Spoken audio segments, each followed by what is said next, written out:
All right, we're back. I had to cut that one off. That video, I've rebuilt that video a couple times. That one is pretty old from way back when I first started with that little flip video camera. I had it out earlier. You know, I started making videos with that thing a long time ago. I got to turn this volume down here, give myself some feedback. So I have a couple of newer videos on the cost for commercial pilot license, and you can just search those. They should come right up.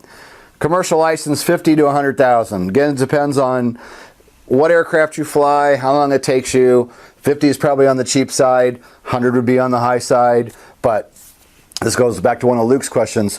You know, these things are just hands down expensive. If you're in a Robinson and you're flying at $250 an hour, you know, you can kind of do the math on 150 hours total. If you're flying at Enstrom at 400 an hour, again, do the math. So it depends on the aircraft you're flying, depends on what instructors charge. One way you can save some money is with our Helicopter Line Ground School, by the way. The more you learn on your own, the less time you'll have to pay your instructor. So I'm going to try to catch up the questions here. And let's see, try to remember where I was at. Yeah, Luke, the money is always the problem, and it's the problem for most everybody. You got to find it, find a rich uncle, beg, borrow, steal is what I had to do. It took me 4 years from off the street to instructor because it's just tough. It's just tough to find the money for almost all of us. Fox Deuce asked about people on the radio. You know, I want to touch on that just a minute. I know that I struggled with the radio when I first got started, and it doesn't make a lot of sense. I had law enforcement experience, 13 years. I had a towing service for 10 years where I was on radios. I was on the fire department, and these jobs kind of intertwined. So I was in the business of being on the radio all the time. But when it came to getting in the helicopter, when I first started learning, I couldn't speak. I couldn't talk. And it took me a while to get over that, and I thought that was really dumb because I had experience talking on radio. I had experience being on the radio, drinking a cup of coffee, smoking a cigarette, running lights and siren, going to an accident. But I get in the helicopter and I couldn't talk.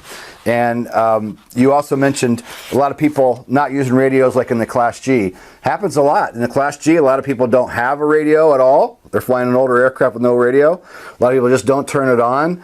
A lot of times it's students and on the wrong frequency. So I think those are a lot of the common reasons that we see, you know, people not talking on the radio. Tyler asked about if we're FAA accredited. We're working on that now, actually. Gary, my new chief pilot's working on getting some type of an actual accreditation, which is just something nice to have. I mean, we've been doing this for over 5 years now. It's very comprehensive. We have hundreds of testimonials from our members that, I don't even call them testimonials because they just, they're all excited when they get through their check ride and they want to share with me how our ground school's helped them. And in 5 years, we've helped a ton of people, and it's just been awesome. I'm continually impressed by how well our ground school has done. Fox Deuce also said, why are people so scared to talk to ATC? You know, I did a video called The Almighty Tower God, and I can remember the same thing going to my private long cross country, and I was chicken to talk to the tower because I was going to be by myself, and we had the trip all planned out, and my instructor's like, what is your problem? You know, he's not the almighty tower god. The guy gets in there, puts his pants on every day just like the rest of us. He goes, just talk to him. Tell him who you are, where you are, and what you want to do. So I had that same fear of ATC in the beginning. Now I've been doing it enough years that I know it's no big deal. I also had another really good tip when I was a new CFI. I went to work in Cleveland and I had about 300 hours and I was working some really busy airspace. We had Bravo, Charlie, and Delta all in the same area. One where I worked, we were in Class Delta, there was Class Bravo, and there was another Class Delta there and a Class Charlie to the south. And this old timer that I flew with, nice guy, he taught me a lot of stuff, Vietnam pilot, and he taught me, he said, you know what, when you're not confident on the radio, pretend, just sound confident. And he said, you'll go a long way if you just do your best to take a big deep breath and sound as confident as you can, even if you're not. And he was right. That's what I did. I just tried to not let that nervousness come out in my voice and just talked real clear, short, sweet, like I learned in law enforcement. And it didn't take me long to get comfortable with the ATC. and it worked. And that's one of my biggest tips for anybody struggling with ATC. You know, the guy puts his pants on like the rest of us. Listen to, you know, get on one of these apps and listen to frequencies, listen to some towered airports, and you just kind of pick it up with time. You know, you'll get better at it. So sounding confident on the radio is a big one. Let's see, what else I want to try and make sure we get everything. The 50 to the 100K on a commercial is not out of line, Luke. What else we got? One from Bastion, he said, I have little problems. I would love to become a helicopter pilot, but I have a very small form of color blindness, green and red. Do you think it's still possible to become a pilot? And the answer is yes, but you need to contact an aviation medical examiner. And I believe I covered this in the video that was playing a little bit ago. You need to have, anytime you have an issue with a medical or a possible issue, you know, we tell people to go ahead and make sure that they contact an aviation medical examiner plenty of time ahead of time, because before you go spend the money, it's best to find out if you have some kind of a medical problem and find out what that medical problem is. Find out, you know, what kind of treatment there is or whether it's going to be allowed. I know I have a medical examiner I use. He's a flight surgeon, and he said less than 3% of people ever get turned down for a medical. So it's not real frequent that people get turned down for them. So there are a lot of reasons, a lot of things that people can have, you know, certain medical problems that allow you to still be a pilot. So anytime you have anytime you're concerned about something about a medical, get in, you know, make a phone call, talk to one on the phone at minimum, or go ahead and make an appointment and go in and see them before you start spending the money on the helicopter training. So that's another great question. Talked about how we're full-fledged ground school, 5 years. Everything's on the PTS, everything we do. I'm roughly 112 in the Instrum. My instructor says I'm still not ready for the Check-Ride. Should I try a different school? Is that 112,000 in the Instrum, or 112 hours? And are you going for private? What exactly is your situation? It took me 88 hours to get my private because I jumped around. So a lot of things can cause why it takes you longer. So give me a little more on your 112. Are you going for private? You're going for commercial? Is that one aircraft? What is the 112? Luke says, I'm starting to get very discouraged from going this route. Hey, it's a problem. I mean, finding the money is the problem, and there's no easy way around it. There's no cheap route. It's going to be expensive, hands down. You got to want to do it. You got to be committed and willing to find the money, save the money, borrow the money, whatever you got to do. But it is frustrating. I know it took me 4 years because I would fly a little bit, I'd run out of money, and I would work real hard, save up. And then I'd go back and fly some more, and then I would sell something, and then my dad gave me some money, and then I used credit cards, and I did every trick in the book to find the money to buy a little more time and a little more time. So honestly, it's just part of it. I was not higher class, trust me. I'm just normal Joe Blow. Like I said, luckily my dad gave me a little bit of money. I ran up credit card debt that it took me a long time to pay back. You know, I kind of ruined my credit, and I rebuilt it over time, but it's tough. I mean, and if it's going to ruin you financially, I wouldn't do it. Save up some money and do it when you can, but try to break it into, here's what I would do. I wouldn't worry about doing it all at the same time. Worry about the private first. Focus on, I got to get this much money for private. Get through that. Then start working on the commercial. Then go for your CFI. You know, possibly work on the instrument rating between private and commercial if you can, but try to break it down and just take a step at a time. That's what I did. I didn't have all the money up front. I just did what I had to do as I was going. Okay, somebody answering Bastion, what about saving and investing? What's the best way to find a CFI job after finishing training? I was mentioning this earlier to Luke. It's being the best. Study hard, work your butt off, be good in the aircraft, and study harder than everybody else, because there's a lot of bad instruction going on out there, and I see it across the country, and I see it frequently. I'm telling you, if you work hard at it, it's not that hard to be better than the other guy. It's not that hard to be better than everybody else if you apply yourself. And it's like any other job or career. You don't just get a license and people are just going to give you a job. Any profession, any career, you got to sell yourself. You got to go after it. You got to work your butt off. That's life, you know. You can do it. Anybody can do it, but you got to put your mind to it. I've had good luck, but I've worked my butt off, and I had a struggle along the way like everybody. I had financial struggle. I failed my first private, you know, and I can remember my instructor going, hey, if it was easy, everybody would be doing it. And I would drive 2 hours one way for every single lesson, private, commercial, CFI. I would drive 2 hours there, 2 hours home, 2 hours there, 2 hours home. And I had one buddy who ended up, we got our commercials and CFIs together, and in the end he said, Kenny, I'd have never done it. If I'd had to drive as far as you had to drive and go through what you had to do, he goes, I would have gave up. I wouldn't have even done it. So, you know, it's not easy, but if you want to do it, you can get there. You have to find a way. How are you supposed to build hours on turbine? That's another good question. You find it wherever you can. I got lucky. I got a flight school. My second job, they had a jet ranger, and I would instruct full time, but whenever I had the opportunity, I could jump in the jet ranger and go along on news flights. And after about a year, I had about 80 hours logged with one of the owners, and then she got pregnant and had to take some time off, and they said, well, you got 80 hours, you want to take over flying the jet ranger. I got lucky. So again, getting out there and selling yourself, getting those turbine hours is always the tough thing. Everybody wants turbine time, and they want you to have turbine time to get a job, but if you can't get a job, you can't get turbine time. So fixed wing are the same way. You're always figuring out, how can I get that turbine time? Another way to do it is you can look around for ferry flights, and you can save some money to get turbine time. I know there's some opportunities like in Los Angeles where you can go along with instructors for like news reporting for a discounted rate. So you have to search those things out. How was your first experience teaching with a CFI? Scared me to death. I didn't know what to do. I couldn't believe I had a license, and I just did it. You know, I just kind of took a little bit of everything that I learned from people, because when you get that new CFI ticket, you're surprised you even got it. You know, you're like, oh my God, they're going to really let me be a CFI. So you just have to go out there and start doing it. It's a license to learn, and we tell people that all the time. They told me that. It really is. It is a license to learn. Man, I love all these comments. I'm hopefully going to get caught up here in a second before we can roll another video. Pretty tough to maintain altitude heading. Knots in the continuous spin while trying to switch a new frequency. Just now coming on comms myself.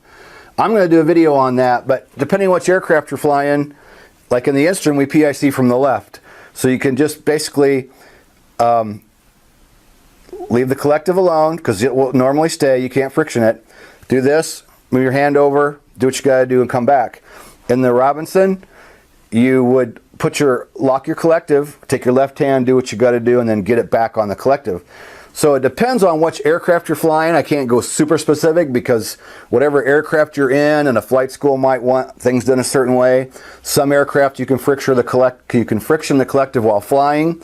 Some aircraft you cannot add collective friction while flying. So it also depends on the manufacturer whether you're able to lock that friction or not. Friction on the collective.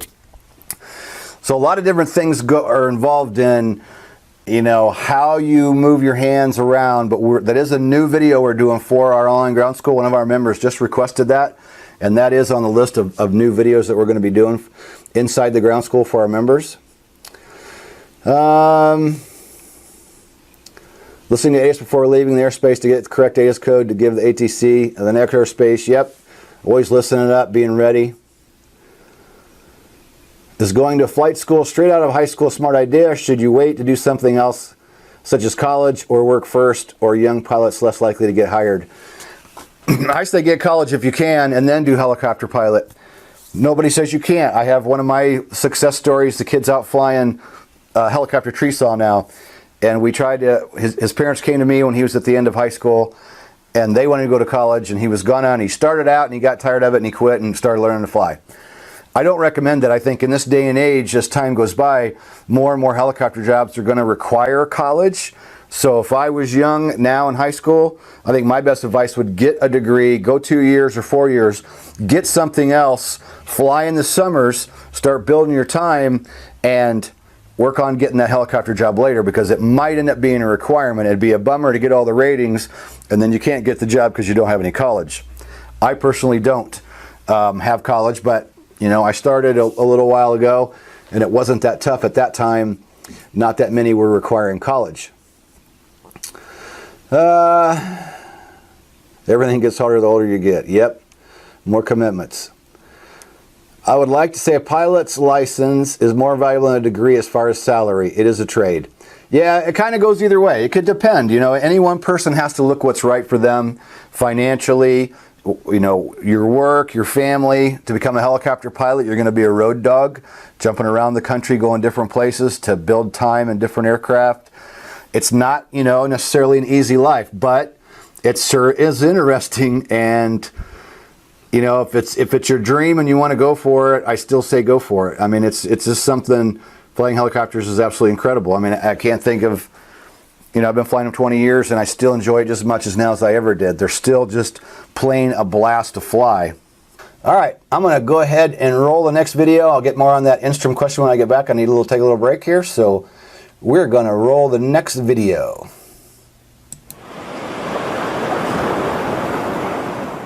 Another tip would be choose the aircraft that's right for you.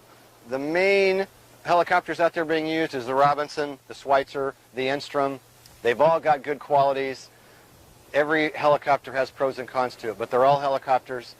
So essentially they all fly the same. Some characteristics are a little bit different and numbers are a little bit different, but they're still all helicopters. Don't let one particular school tell you, oh, you've got to fly this helicopter for this exact reason. Look at the different helicopters out there and see what's right for you. If you're a really tall individual, you might want to go into the larger aircraft. If you're a small guy and every hour is what's the most important is the cost, then you're probably going to want to be in the Robinson. Schweitzer's kind of in between. They've all got really good characteristics. They're all great helicopters. Do a little research. It might be worth your time to maybe drive a little farther to be in the aircraft that you should be in versus the one that's just closest. Spend a little time researching the different aircraft and pick which aircraft's right for you.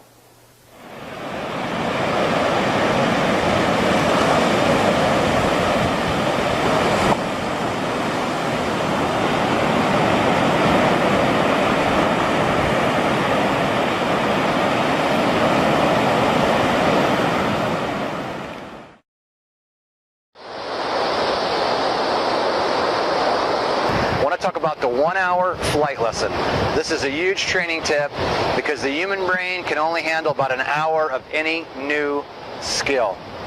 And when you're learning a new complicated skill like learning to fly helicopters or doing helicopter ground school, keep it at 1 hour, take a break. Now I'm not talking about later if you're doing a long cross country or doing check-ride preparation once you've got a little more time under your belt. But in the beginning when you're training, your flights really ought to be at an hour. If it's any more than that, you're kind of wasting your time and money. Before I was a helicopter instructor, I was a police officer and a firearms instructor, and I went through an instructor development course was the first thing. And back then they said, anytime you have somebody in a classroom or you have them out in the field, after an hour, give that person a break. 5 minutes, 10 minutes, get up, leave the classroom, go get it something to drink, grab something to snack on. Same thing in the helicopter. In the beginning, you need a break after an hour. The first 20 minutes you're kind of getting warmed up, the second 20 minutes you're doing really good, and that third 20 minutes, that hour, you start to drop off a little bit on your learning curve starts to drop off. And after an hour, it just goes downhill. I've done this video before, but it's been a while, and it's that important of a message that I wanted to put it out there again. Keep your flight training to 1 hour. If you're going to a flight school and a guy's flying you 1.5, 1.6, 1.7, and this is your third, fourth, or fifth lesson, they're stealing your money.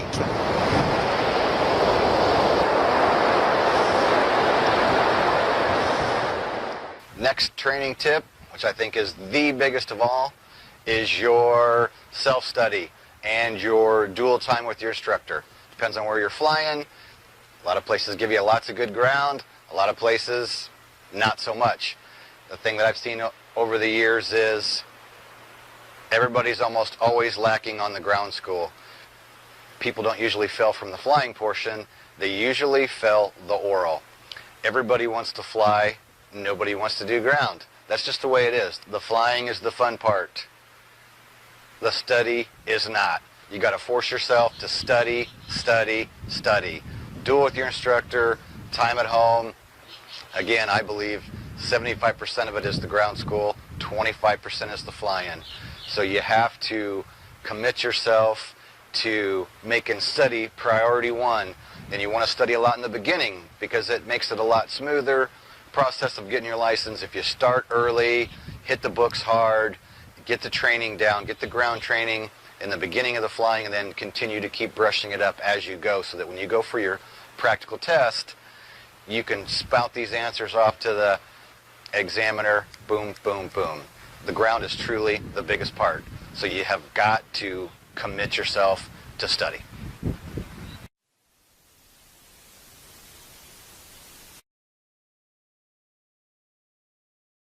And the next one I want to hit is Helicopter Flying Handbook.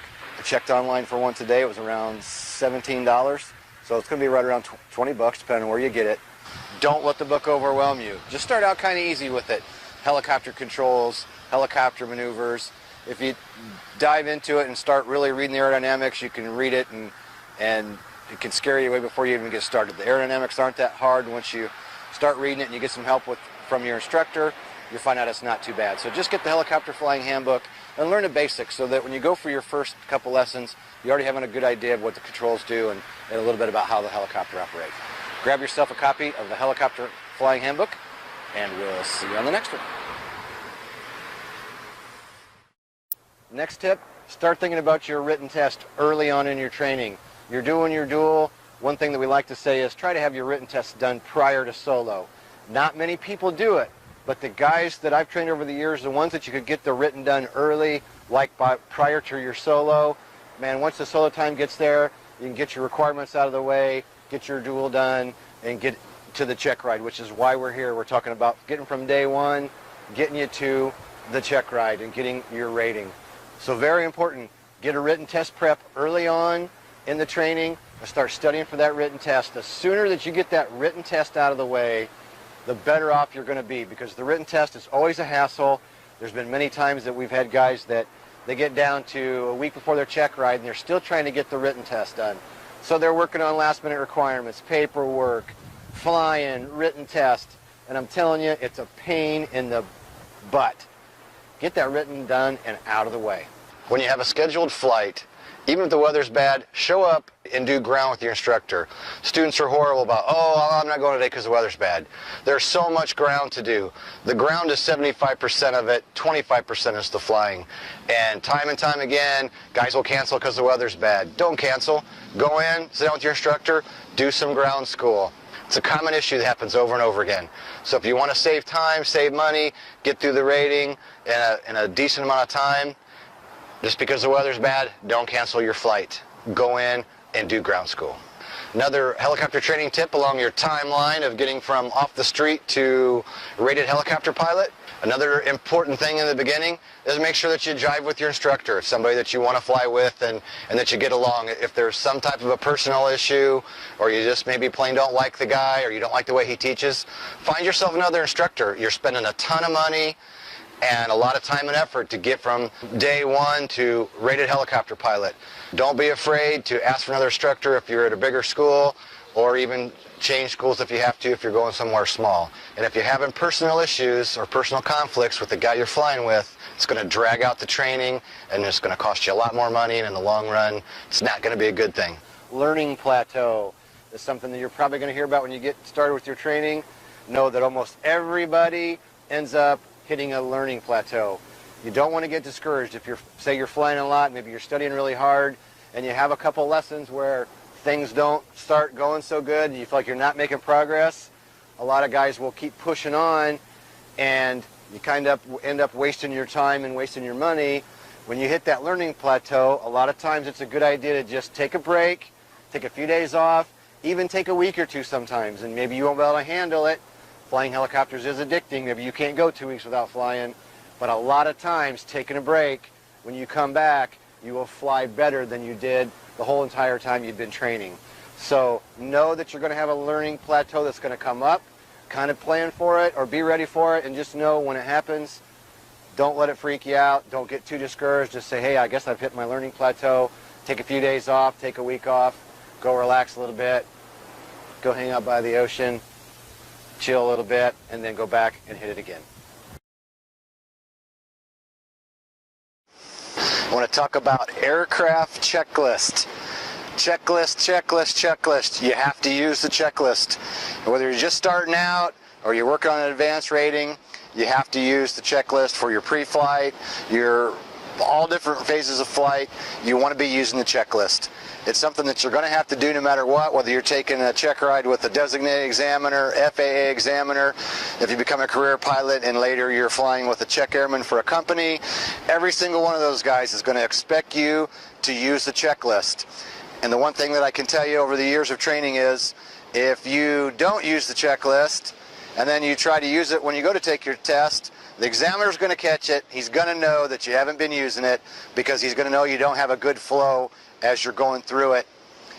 So it's very important to use the checklist. It's also even more important because if you don't use the checklist, you're going to forget something. A lot of us over the years think we get good enough that I don't need the checklist. I've done this so many times, I know how to do this. And every single time that you try to sneak one time without using the checklist, you forget something during that startup or your pre-flight or whatever the case is, and then later you're going to end up paying for it. So you have to use the checklist. Wherever you're flying, no matter who you're flying with, if they're not making you use the checklist, you better start using it on your own. So all the way through your training, start to finish, your entire career, you got to use the checklist. I have another helicopter training tip that I think is absolutely crucial, no matter what you're flying, wherever in the world. Hover pre-takeoff checks. There's a lot of guys out there and a lot of schools teaching hover pre-takeoff checks before every takeoff, and that's a great thing. There are some guys that aren't teaching that, and that's not necessarily the best option for your helicopter training.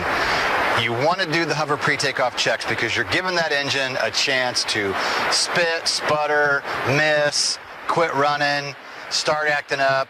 You're given a chance for temperatures and pressures to maybe go out of the limitation. You're checking to see how much power you're using for the day so that you know how much available power you have, what you're pulling in a hover.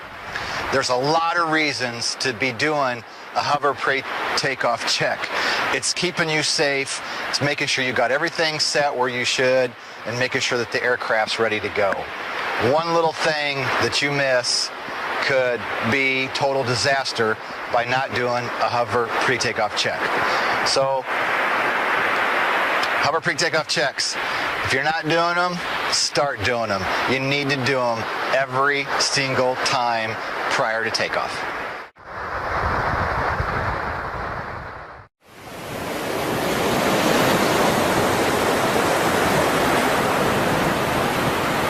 I want to talk about clearing turns. Now, clearing turns is one that a lot of people don't want to do every time because they think it's too redundant and they get tired of doing it and they think, there's nobody around us. Well, there's a fact that I've had several times where I've had not only a tractor come up beside me underneath the rotor system, I've had cars go past, fuel trucks. When you think nobody's around, these vehicles come out of the blue, and so do the obstacles. There's EMS pilots out there that have thousands of hours and they make a simple mistake and don't clear their tail, and they stick their tails into poles and wires and hangers and all kinds of stuff. So you have to clear the tail every single time you go to turn the aircraft. Make sure your tail is clear. Look out your side, make sure you're clear. If you're flying with somebody else, an instructor or a passenger, before you turn their direction or the tail in their direction, make sure they look out and clear the tail for you. The clearing tails, the clearing turns are a very, very, very important part of safe helicopter flying. And these safety things we teach you, they're not just for you to get through the check ride and then throw them out the window and never fly with them again. These are lifelong basic things that we're teaching you to keep you out of trouble. So do the clearing turns and do them every single time you go to move the aircraft, clear that tail and make sure it's clear.